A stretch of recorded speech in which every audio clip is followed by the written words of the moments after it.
Buenos días, mi nombre es Andrés Felipe León Sánchez, estudio Ingeniería de Sistemas en la Universidad de CIDE y hoy les vengo a presentar el proyecto Innova.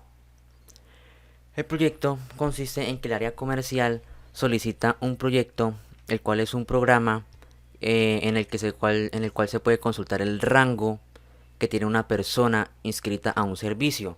Es decir, que nosotros consultemos qué membresía tiene contratada esa persona, si tiene un rango básico, intermedio, premium o si es el administrador. Dice, el programa va a consistir en un sistema informático que va a almacenar las personas registradas en algo que se llama vector, array o arreglo. Esto es una variable la cual contiene una lista. Entonces, por ejemplo, puede existir, digamos, una variable que se llame frutas y va a contener, digamos, manzana, banano, limón, pera.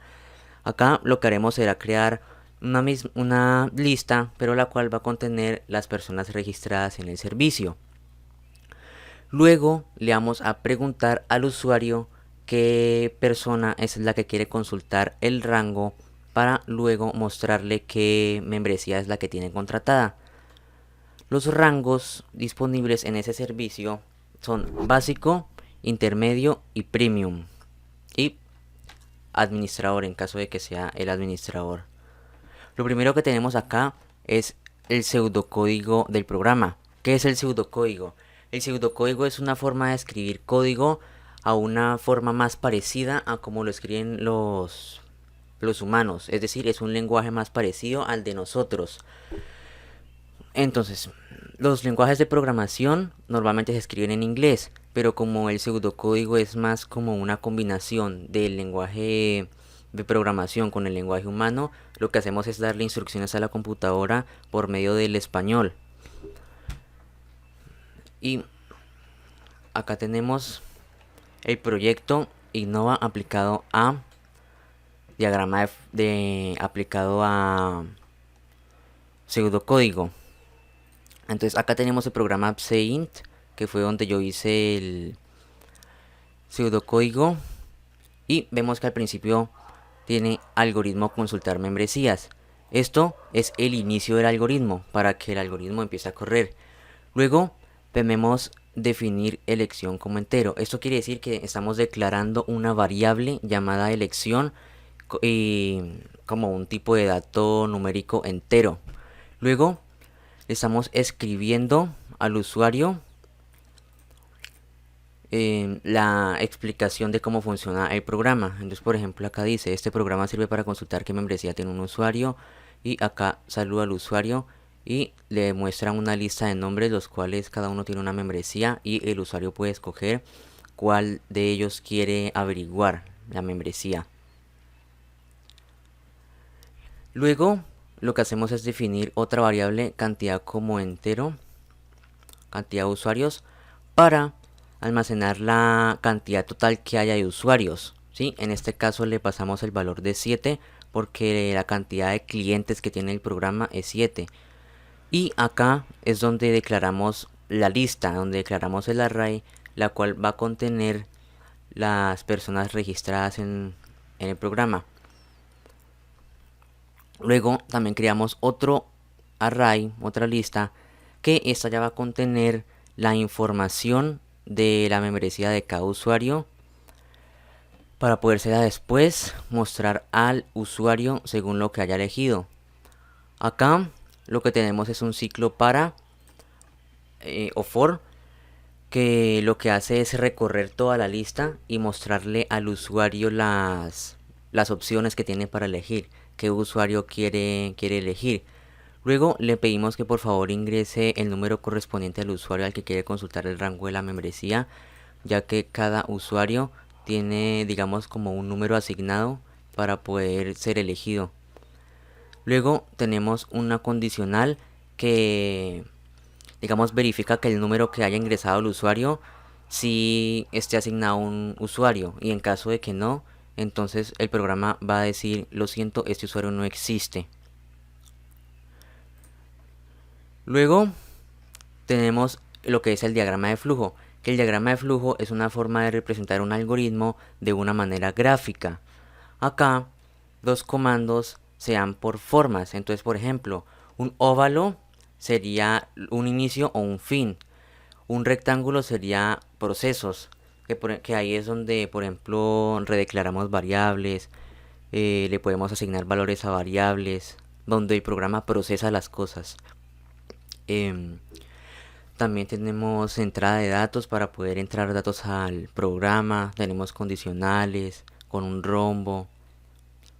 Tenemos varios comandos que se pueden usar en el diagrama de flujo. Y este ejercicio fue desarrollado en diagrama de flujo con el programa DFD. Entonces acá tenemos, el programa tiene un inicio. Ese inicio es el inicio del algoritmo. Luego lo que le estamos haciendo es con salidas, mostrándole en pantalla al usuario que explicándole qué hace el programa. Luego le mostramos al usuario qué opciones hay para elegir las personas registradas. Luego le pedimos que por favor introduzca el número correspondiente al usuario del que quiera consultar. Y pues por último ya le dejamos al usuario que ingrese el número y lo vamos a almacenar en la variable elección. Para luego, acá lo que hacemos es asignarle a las variables que tienen el nombre del usuario la información de la membresía para podérsela posteriormente mostrar al usuario que solicita la información. Acá abajo tenemos condicionales, que lo que hace es verificar qué número ingresó el usuario para saber qué información mostrar. Entonces tenemos que si la elección fue 1, que muestre la membresía de Pancho. Si fue 2, entonces que muestre la membresía de Polquita. Si fue 3, entonces que muestre la membresía de Juan. Y si el número no está asignado a una persona registrada, entonces el programa lo que va a decir es que el usuario no existe. Luego tenemos ya el primer lenguaje de programación aplicado a este ejercicio, el cual es C++. C++ es un lenguaje de programación compilado y de alto nivel. ¿Qué quiere decir esto? Compilado quiere decir que el programa, para que pueda correr, primero necesita ser traducido a otro lenguaje. Una compilación en la informática quiere decir que nosotros tenemos un lenguaje y lo que hacemos es convertirlo a otro lenguaje. Porque las máquinas por sí solas no son capaces de entender los lenguajes de programación que nosotros escribimos, sino lo que hace la máquina es traducirlo al lenguaje binario para poderlo entender. En el caso de C++, la compilación hace que el código de C++ se convierta a un lenguaje llamado ensamblador, que es un lenguaje de bajo nivel con el cual se pueden programar microprocesadores, arduinos, lenguajes de programación. De hecho se programan con ensamblador. Y que ese código de C++ es de alto nivel significa que la forma en la que se escribe es más parecida al lenguaje humano que al lenguaje de las máquinas. Entonces, por ejemplo, vemos que su sintaxis está en inglés. Acá vemos el editor de código Sublime Text, en donde yo escribí este código. Y por ejemplo vemos que los comandos están en inglés. Mientras que en un lenguaje de bajo nivel, por ejemplo ensamblador, se escribe de una manera más parecida a como lo hacen las máquinas. Entonces, por ejemplo, voy a buscar acá cómo es el lenguaje ensamblador. Y si vemos por acá, y si vemos, este lenguaje no está en inglés. Es una forma más parecida a como lo entienden las máquinas. En cambio, el C++, al ser de alto nivel, la sintaxis está en inglés y es más fácil de entender para el humano. Lo que hicimos acá en C++, como primera medida en C++, para que un programa funcione necesita de dos cosas, la cual si falta alguna el programa no va a funcionar. La primera son las librerías y la segunda es la función principal. ¿Qué son las librerías? Las librerías son como una especie de paquetes en donde le agregan, digamos, funcionalidad al programa. Entonces, por ejemplo, si nosotros en el programa necesitamos trabajar con la hora, entonces lo que haríamos en C++ sería incluir la librería TimeH para poder empezar a trabajar con las horas, perdón. Si nosotros no incluimos esta librería, entonces simplemente no podríamos obtener la hora y trabajar con las horas. Inclusive si tenemos el código bien escrito, al no tener esta librería no va a correr el programa. Acá lo que hacemos es incluir la librería IOStream. IOStream significa entrada y salida de datos. Input, output, stream. Esto es para poder ingresar datos al usuario y también mostrarle datos al usuario, para que sea un programa de entrada y salida. Y acá este int main es la función principal. Main es el nombre de la función y la palabra int quiere decir que esta función va a trabajar con valores de tipo entero. ¿Por qué? Porque C++ es un lenguaje que tiene un tipado fuerte. Eso quiere decir que, digamos, cuando nosotros trabajamos con tipos de datos, nosotros debemos especificar qué tipo de dato es. Entonces, por ejemplo, si nosotros trabajamos con cadenas de texto, debemos especificar que es un string. Si trabajamos con valores numéricos, especificamos si es entero, si es real. Entonces, por eso le colocamos el int a la función. Y adentro de esa función principal es donde colocaremos la lógica del programa. Lo primero que hacemos es declarar las variables elección y cantidad de usuarios. Elección para después poder almacenar el número que ingrese el usuario para saber a qué persona le quiere consultar la membresía. Y tenemos cantidad de usuarios, que va a ser la cantidad de usuarios registrados en el programa. Entonces, después de eso, le mostramos al usuario para qué sirve este programa. Y luego le decimos que le vamos a mostrar una lista de nombres que está de la gente que está registrada en el programa. Entonces, lo que hacemos es asignarle a la variable cantidad de usuarios el número 7. Porque esa es la cantidad de personas que hay registradas en el ejemplo de este algoritmo. Luego lo que hacemos es declarar una lista. La lista, que ya sabemos que es un array, es una variable que al almacenar hartos datos va a contener datos de tipo string, es decir, cadenas de texto. El nombre de la lista va a ser personas y el tamaño va a ser la cantidad de usuarios. Posterior a eso, lo que hacemos es asignarles el valor a cada elemento del arreglo. Entonces, por ejemplo, el que está en la posición 0 va a contener Paco, el que está en la posición 1 va a contener Polquita, el que está en la posición 2 va a contener Harold. En programación se empieza a contar desde 0, entonces por eso es que acá ponemos la posición 0.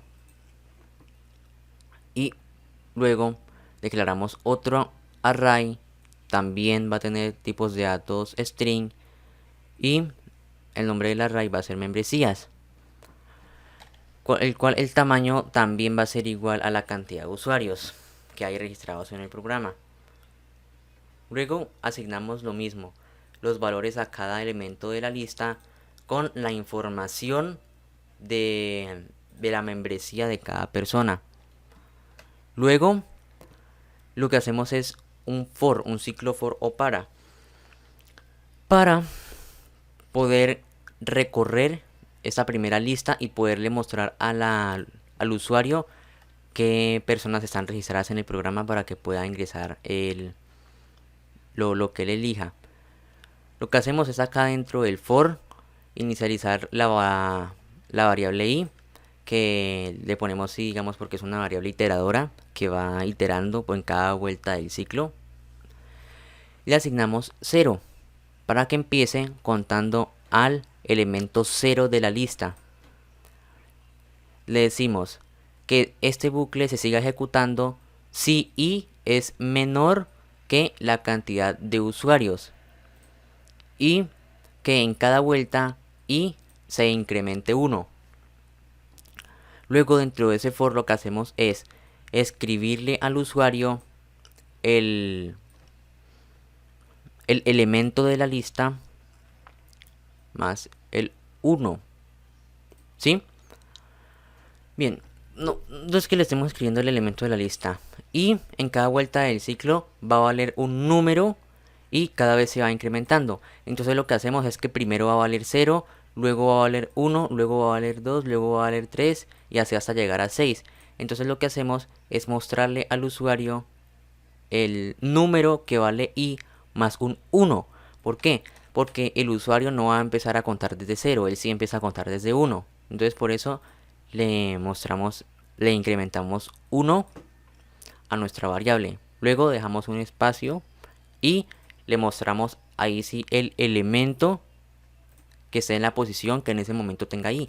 Entonces, por ejemplo, en la primera vuelta va a valer 0. Entonces simplemente le mostramos la lista de personas, el elemento que está en la posición 0. Entonces, por ejemplo, va a mostrar Paco porque está en la posición 0.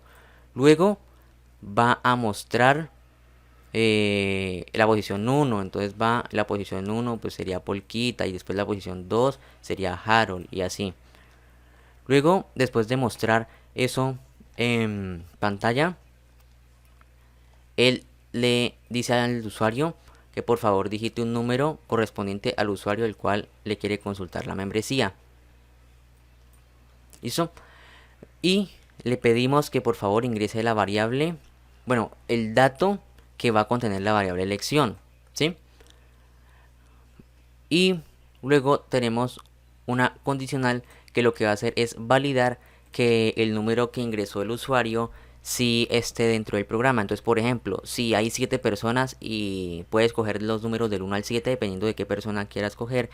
Si escoge, por ejemplo, un 8, entonces como no está dentro del programa, lo que hace el programa es decirle, lo siento, este usuario no existe. Mientras que si escoge un usuario que sí existe, lo que vamos a hacer es que vamos a mostrarle primero un salto de línea para que quede más bonito y le vamos a mostrar lo que él ingresó en la elección, pero le vamos a restar 1 a la posición de la lista de membresías. ¿Esto por qué?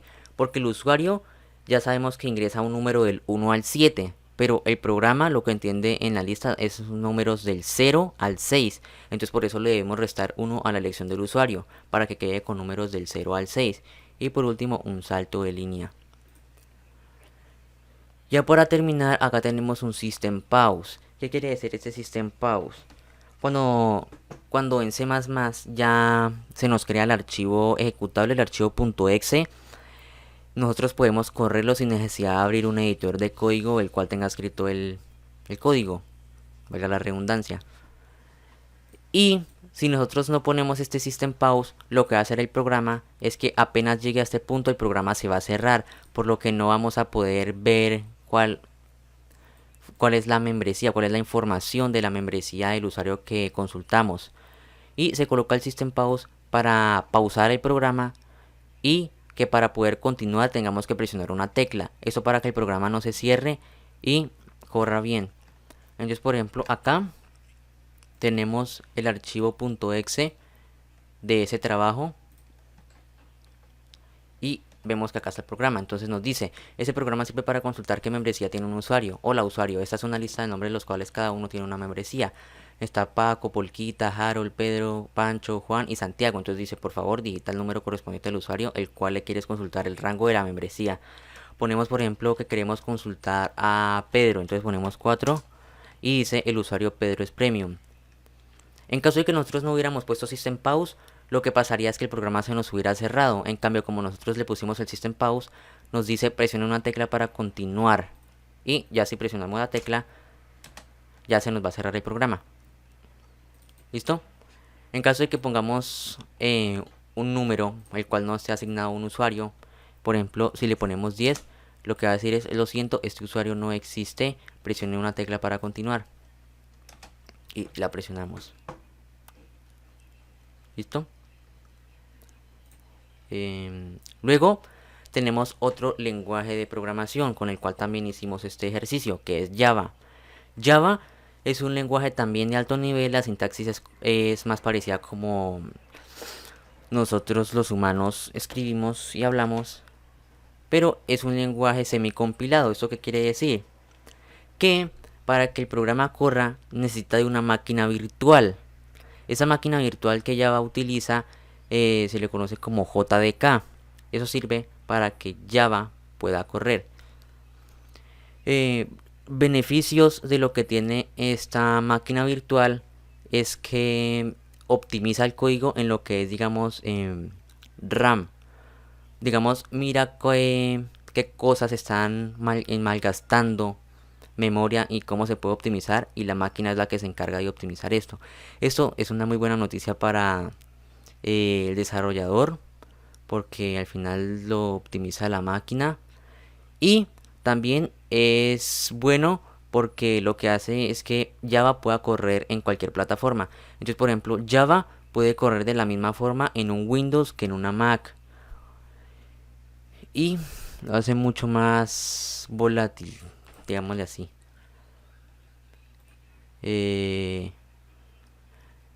Entonces, Java también tiene una sintaxis estricta. Entonces, si tenemos un error, por más pequeño que sea de sintaxis, no nos va a correr. Por ejemplo, que nos falta un punto y coma, no nos va a correr y nos va a marcar error. ¿Sí? En la programación hay varios distintos paradigmas de programación. Paradigmas son formas de escribir código. Esto me refiero es como en la forma de programar y cómo va a funcionar el programa. Entonces, por ejemplo, tenemos la programación estructurada, que es código que se va leyendo de arriba a abajo, línea por línea. Tenemos la programación funcional, que es programación la cual nosotros escribimos funciones y cada vez que llamamos ejecutar alguna, simplemente llamamos la función, le pasamos los parámetros necesarios y el programa la va a correr.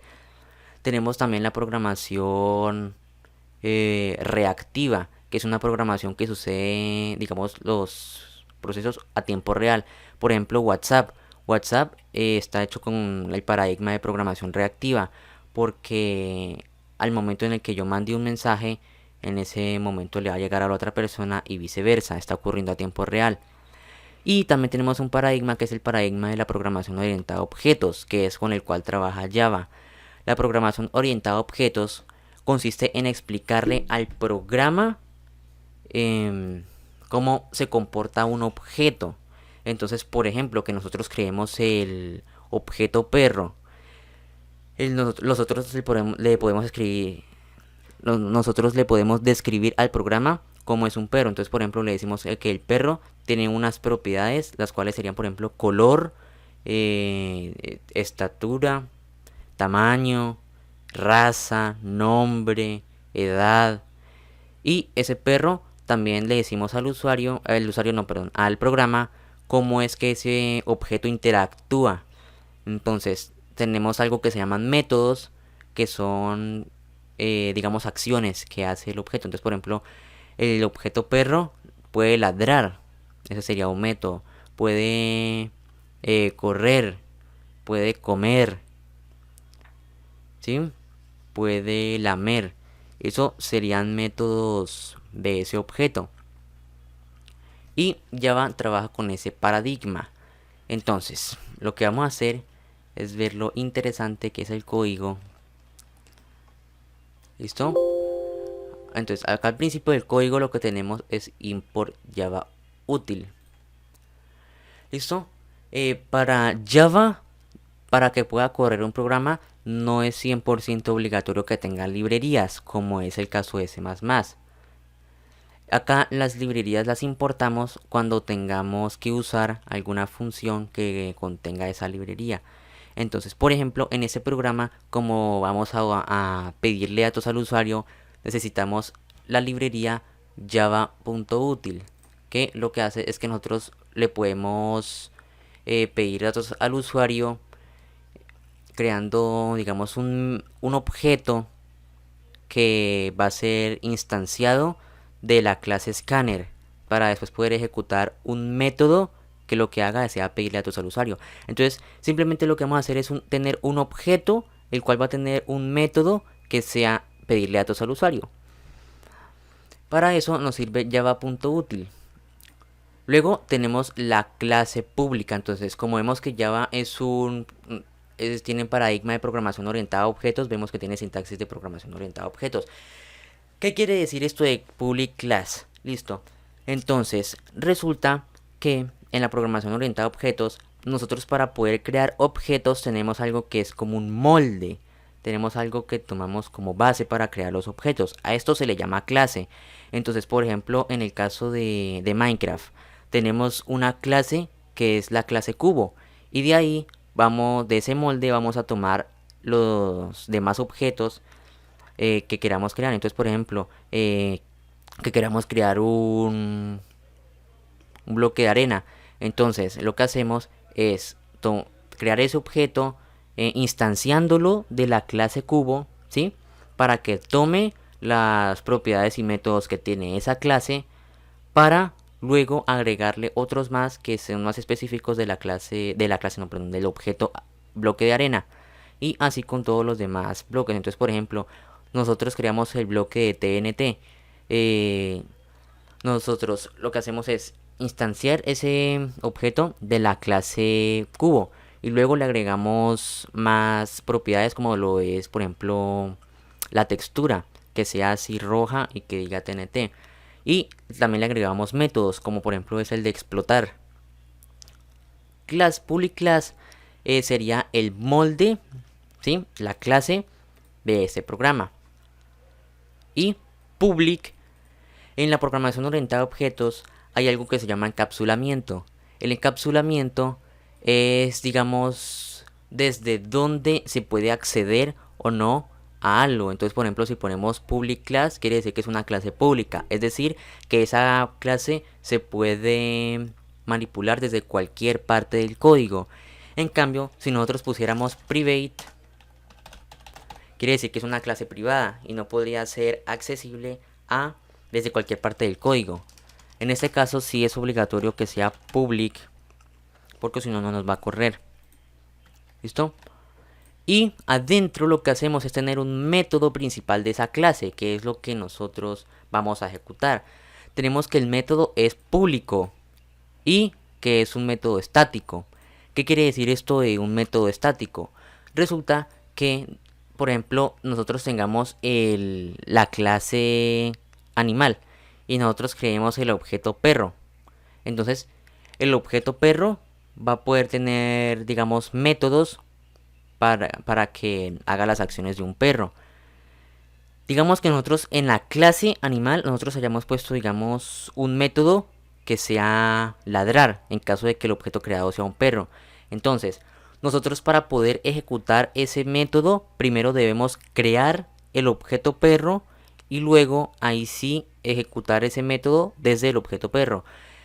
Pero como acá en la sintaxis básica de Java, al principio no creamos objetos, entonces no podemos ejecutar un método con un objeto. Para eso se pone el static. El static lo que hace es que se pueda ejecutar un método sin necesidad de tener creado un objeto.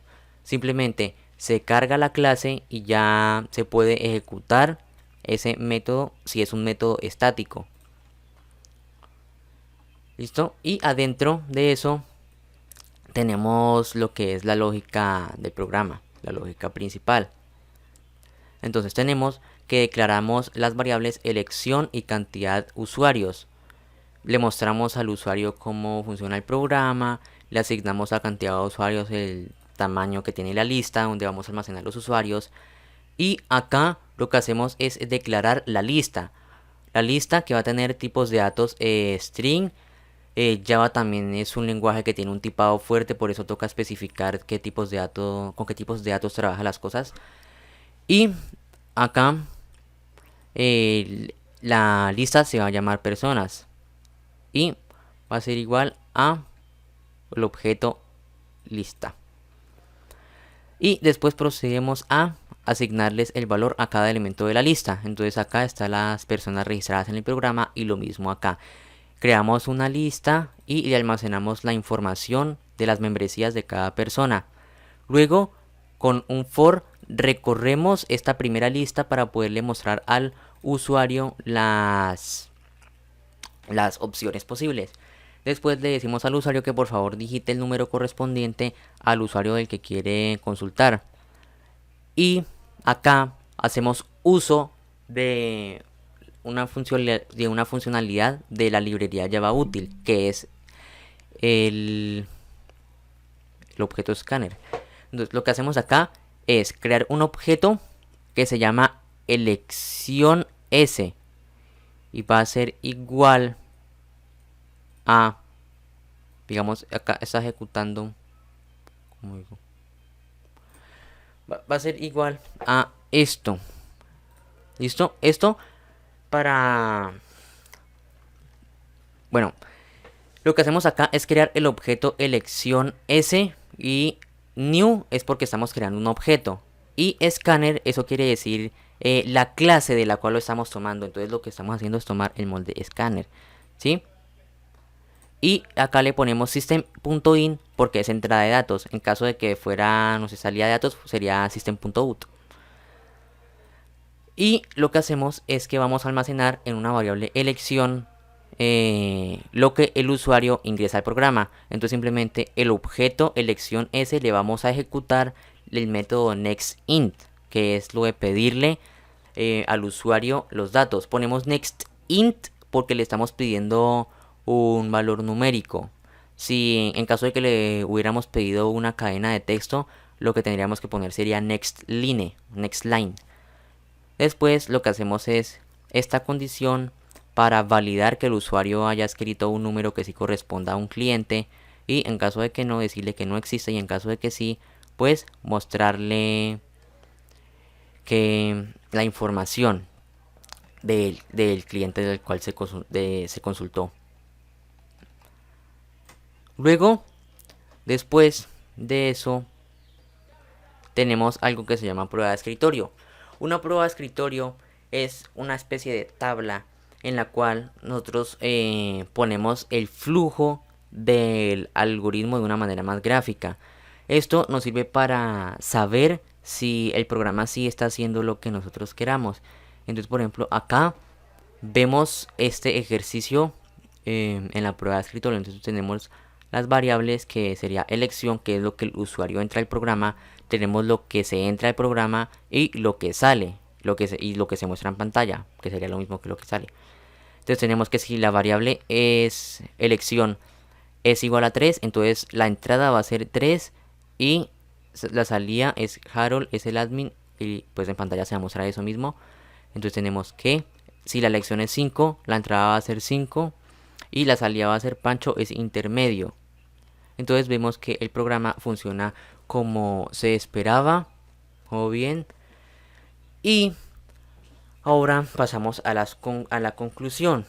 La conclusión de este ejercicio, viéndolo desde un punto, digamos, del desarrollador, es un ejercicio que es muy útil.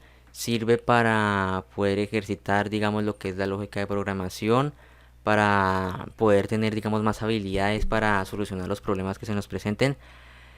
Y pues visto desde la organización a la cual se le desarrolla esto, pues es un programa muy útil. De hecho, se ve este programa, un ejemplo, algo así parecido, se ve en Netflix. Entonces en la pantalla de inicio lo que hacemos es ver la lista de los usuarios que están registrados en esa cuenta de Netflix, aunque ahí no es por rango, sino sería pues porque, digamos, por qué temática está registrado esa cuenta. Entonces si es infantil, si es para adultos o si es lo que sea.